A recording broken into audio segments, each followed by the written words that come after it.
শুভ সন্ধ্যা।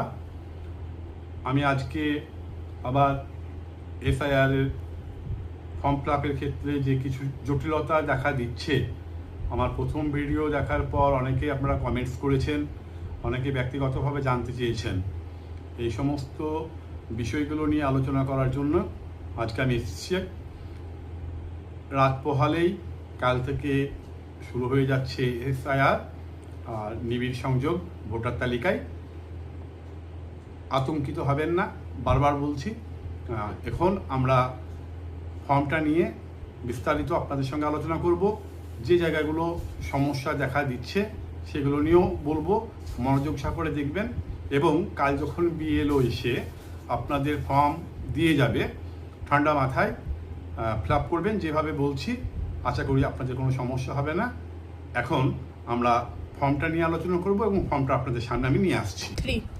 আমি আগের দিন আপনাদেরকে ফর্ম দেখিয়েছিলাম এবং আগের দিন আলোচনা করেছি যে কোথায় কিভাবে ফিল আপ করতে হবে। আপনাদের যদি সমস্যা থাকে আমি আজকের ভিডিওর কমেন্টে আগের ভিডিওর লিঙ্কটা দিয়ে দেবো, আপনারা একটু দেখে নেবেন। যে বিষয়টা নিয়ে সমস্যা দেখা দিচ্ছে, ফার্স্ট পার্ট, সেকেন্ড পার্ট, তার আগে প্রথমেই যে পার্টটা থাকছে, আপনি আগের দিন বলেছিলাম 5টা ভাগ রয়েছে। এখানে কেবলমাত্র আমরা একটা ছবি এখানে কি দিয়ে দেবো, এই ছবিটায় একটাই কাজ। তারপরে তো এগুলো সহজ ব্যাপার রয়েছে। এই জায়গাটাই মূল বিষয়।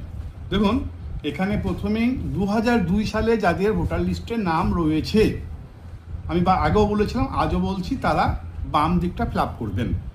এই বাম দিকটা ফিল আপ করতে গিয়ে আপনাদের কিছু সমস্যা সামনে পড়তে হতে পারে। যেটা বলেছিলাম, এখানে 2002 সালে যাদের ভোটার লিস্টে নাম রয়েছে তারা বাম দিকটা ফিল আপ করবেন।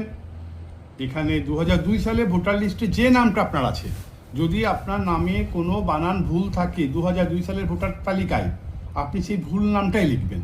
কারণ পরবর্তীতে আপনি আবার সংশোধন করেছেন। 2025 সালে আপনার কাছে যে ফর্মটা এসছে সেই ফর্মটা কিন্তু সংশোধিত হয়ে এসছে। 2002 সালে আপনার যে নামটা ছিল সেই নামটা দেবেন। তারপরেই দেখুন এখানে রয়েছে এপিক নাম্বার, 2002 সালের এপিক নাম্বার।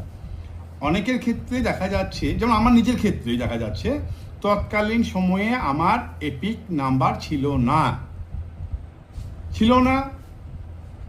কোনো সমস্যা নেই, আমি ফাঁকা রাখবো, দেবো না।